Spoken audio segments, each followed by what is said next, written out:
ಆಕಾಶ್ ಸಾಮ್ ಹೇಗೆ ಕೆಲಸ ಮಾಡುತ್ತೆ ಅನ್ನೋದನ್ನು ಕೂಡ ನಾವೀಗ ಗಮನಿಸ್ತಾ ಹೋಗೋಣ.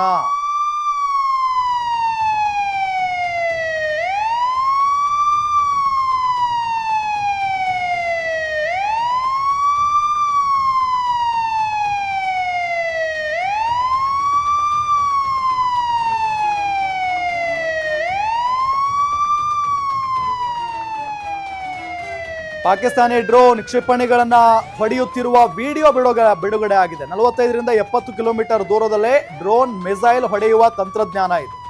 ಆಕಾಶ ಮಾರ್ಗದಿಂದ ಬರುವ ಡ್ರೋನ್ ಕ್ಷಿಪಣಿ 70 ಕಿಲೋಮೀಟರ್ ದೂರದಲ್ಲೇ ಛಿದ್ರ ಮಾಡಬಲ್ಲಂತ ಸಾಮರ್ಥ್ಯ. ಭಾರತದ S-400 ಜೊತೆಗೆ ದೇಸಿ ತಂತ್ರಜ್ಞಾನದ ಆಕಾಶ್ ಟೆಕ್ನಾಲಜಿ ಇದೆ.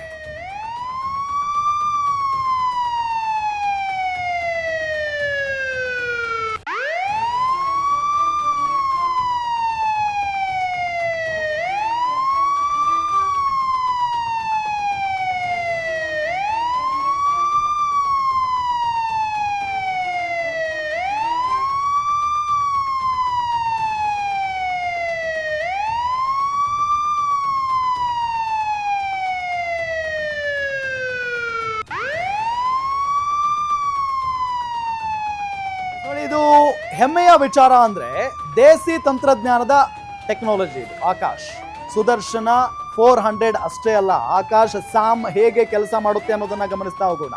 DRDOದಿಂದ Akash air defence video release ಕೂಡ ಆಗಿದೆ. ಈ ಒಂದು ಸಂದರ್ಭದಲ್ಲಿ ಪಾಕಿಸ್ತಾನದ ಗಡಿ ಕಾಯ್ತಾ ಇದೆ ಆಕಾಶ್ ಸಾಮ್ air defence system. Pakistani drone ಬಂದರೂ ಕೂಡ ಅಷ್ಟೇ, ಕ್ಷಿಪಣಿಗಳು ಬಂದರೂ ಕೂಡ ಅಷ್ಟೇ, ಅದನ್ನ ಹೊಡೆದು ಹಾಕಬಲ್ಲಂತ ಸಾಮರ್ಥ್ಯ ಇದೆ. 45ರಿಂದ 70 ಕಿಲೋಮೀಟರ್ ದೂರದಲ್ಲೇ ಡ್ರೋನ್ ಮಿಸೈಲ್ ಅನ್ನ ಹೊಡೆಯುವಂತ ತಂತ್ರಜ್ಞಾನ ಇದು. ಇನ್ನೊಂದು ಇಂಟ್ರೆಸ್ಟಿಂಗ್ ಸಂಗತಿ ಏನಪ್ಪಾ ಅಂತ ಅಂದ್ರೆ, ಕೇವಲ ಇದು 4 ಥರದಲ್ಲಿದೆ. ಅಂದ್ರೆ ಹಂತವಾಗಿ ಇದನ್ನ ಯೂಸ್ ಮಾಡಿಕೊಳ್ಳಲಾಗುತ್ತೆ.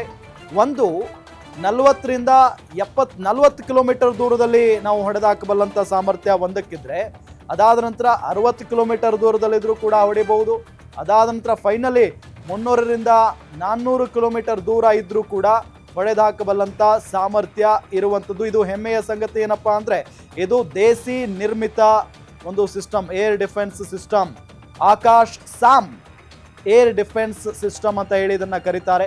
ಪಾಕಿಸ್ತಾನಿ ಡ್ರೋನ್ಗಳನ್ನ ಹೊಡೆದುರುಳಿಸಿದೆ, ಕ್ಷಿಪಣಿಗಳನ್ನ ಹೊಡೆದು ಹಾಕಿದೆ.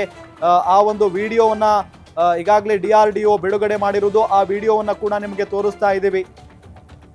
45ರಿಂದ 70 ಕಿಲೋಮೀಟರ್ ದೂರದಲ್ಲೇ ಡ್ರೋನ್ ಮತ್ತು ಮಿಸೈಲ್ ಅನ್ನ ಹೊಡೆಯುವ ತಂತ್ರಜ್ಞಾನ ಇದು. ಆ ರೀತಿಯಾಗಿ ಡೆವಲಪ್ ಮಾಡಿದೆ ಭಾರತ. ಆಕಾಶ ಮಾರ್ಗದಿಂದ ಬರುವಂತ ಡ್ರೋನ್ ಕ್ಷಿಪಣಿ 70 ಕಿಲೋಮೀಟರ್ ದೂರದಲ್ಲೇ ಛಿದ್ರ ಮಾಡಬಲ್ಲಂತ ಸಾಮರ್ಥ್ಯ ಈ ಒಂದು ಆಕಾಶ ಪರಾಕ್ರಮ ಇದು. ಪಾಕ್ ಕ್ಷಿಪಣಿಗಳನ್ನ ಹೊಡೆದುರುಳಿಸಿದೆ. ಪಾಕ್ ಕ್ಷಿಪಣಿಗಳನ್ನ ಹೊಡೆದು ಹಾಕಿತ್ತು ಆಕಾಶ ಕ್ಷಿಪಣಿ. ಗಮನಿಸ್ತಾ ಇದ್ದೀವಿ ಇಲ್ಲಿ ಭಾರತದ ದೇಶೀಯ ನಿರ್ಮಿತ ಕ್ಷಿಪಣಿ ನಿರೋಧಕ ವ್ಯವಸ್ಥೆ ಇದು. ಏರ್ ಡಿಫೆನ್ಸ್ ಸಿಸ್ಟಮ್ ಭಾರತ ದೇಶೀಯ ನಿರ್ಮಿತ, ನಮ್ಮ ಭಾರತದಲ್ಲೇ ಇದನ್ನ ತಯಾರು ಮಾಡಲಾಗಿದೆ. ಆಕಾಶ ಕ್ಷಿಪಣಿ ನಿರ್ಮಾಣವಾಗಿದ್ದೆ ನಮ್ಮ ಬೆಂಗಳೂರಿನಲ್ಲಿ. ನೋಡಿ ಎಂಥ ಹೆಮ್ಮೆಯ ಸಂಗತಿ, ಯಾವ ರೀತಿಯಾಗಿ ಡೆವಲಪ್ ಮಾಡಿದ್ದಾರೆ ಇದನ್ನ ನಿರ್ಮಾಣ ಮಾಡಿದ್ದು ನಮ್ಮ ಬೆಂಗಳೂರಿನಲ್ಲೇ. ಭಾರತ ಎಲೆಕ್ಟ್ರಾನಿಕ್ಸ್ ಲಿಮಿಟೆಡ್ ನಿರ್ಮಾಣ ಮಾಡಿರುವಂಥ ಆಕಾಶ್ ಸಾಮ್ ಏರ್ ಡಿಫೆನ್ಸ್ ಸಿಸ್ಟಮ್ ನಾಗವಾರ ಬಳಿ ಇರುವಂಥ ಭಾರತ್ ಎಲೆಕ್ಟ್ರಾನಿಕ್ಸ್ ಹೆಡ್ ಆಫೀಸ್ ನಾಗವಾರದ ಬಳಿ ಇದೆ. ಬೆಂಗಳೂರು ಜನರಿಗೆ ತುಂಬಾ ಚೆನ್ನಾಗಿ ಗೊತ್ತಿರುತ್ತೆ, ಚಿರಪರಿಚಿತ ನಾಗವಾರ. ಪಾಕ್ನ JF-17 ಡ್ರೋನ್ ಹೊಡೆದು ಹಾಕಿದ್ದು ಆಕಾಶ್ ಸಾಮ್ ಏರ್ ಡಿಫೆನ್ಸ್ ಸಿಸ್ಟಮ್. ನೆಲದಿಂದ ಆಗಸಕ್ಕೆ ಚಿಮ್ಮುವ ಕ್ಷಿಪಣಿ ವ್ಯವಸ್ಥೆಯನ್ನ ಆಕಾಶ್ ಸಾಮ್ ಏರ್ ಡಿಫೆನ್ಸ್ ಸಿಸ್ಟಮ್ ಹೊಂದಿದೆ. ನೆಲದಿಂದ ಆಗಸಕ್ಕೆ ಚಿಮ್ಮುವಂತ ಕ್ಷಿಪಣಿ ವ್ಯವಸ್ಥೆ. ಪಾಕಿಸ್ತಾನದ ಗಡಿಯುದ್ದಕ್ಕೂ ಆಕಾಶ ಕ್ಷಿಪಣಿಯನ್ನ ಅಳವಡಿಸಲಾಗಿದೆ ಈಗ. ಯಾಕೆ ಅಂತ ಹೇಳಿದ್ರೆ, ಯಾವ ಕ್ಷಣದಲ್ಲಿ ಬೇಕಾದ್ರೂ ದಾಳಿ ಆಗಬಹುದು. ಭಾರತೀಯ ಸೇನೆ ವಾಯುಪಡೆಯಿಂದ ಆಕಾಶ ವ್ಯವಸ್ಥೆಯನ್ನ ಬಳಕೆ ಮಾಡಿಕೊಳ್ಳಲಾಗ್ತಾ ಇದೆ. ಭಾರತೀಯ ಸೇನೆ ಮತ್ತು ವಾಯುಪಡೆಯಿಂದ ರಷ್ಯಾ ನಿರ್ಮಿತ S-400ಗೆ ಪರ್ಯಾಯವಾಗಿ ಆಕಾಶನ್ನ ಬಳಕೆ ಮಾಡಿಕೊಳ್ಳಲಾಗ್ತಾ ಇದೆ. ಒಂದು ಕಡೆ S-400 ಇದ್ದೇ ಇದೆ, ಮತ್ತೊಂದು ಕಡೆ ಆಕಾಶ್ ಸಾಮ್ ದೇಶಿ ನಿರ್ಮಿತ ಇದು. ಪಾಕಿಸ್ತಾನದ ಕ್ಷಿಪಣಿಗಳನ್ನ ಹೊಡೆದು ಹಾಕಿತ್ತು ಆಕಾಶ ಕ್ಷಿಪಣಿ. ಭಾರತದ ದೇಶೀಯ ನಿರ್ಮಿತ ಕ್ಷಿಪಣಿ ನಿರೋಧಕ ವ್ಯವಸ್ಥೆ ಇದೆ. ಬಹಳ ಇಂಟ್ರೆಸ್ಟಿಂಗ್ ಸಂಗತಿ ಏನಪ್ಪಾ ಅಂತ ಅಂದ್ರೆ, ಈ ಆಕಾಶ್ ಸ್ಯಾಮ್ ಏರ್ ಡಿಫೆನ್ಸ್ ಇದೆಯಲ್ಲ, ಇದನ್ನ ಹಂತ ಹಂತವಾಗಿ ನಾವು ಬಳಸಿಕೊಳ್ಳಬಹುದು, ಆ ರೀತಿಯಾಗಿ ಡೆವಲಪ್ ಮಾಡಿದ್ದಾರೆ.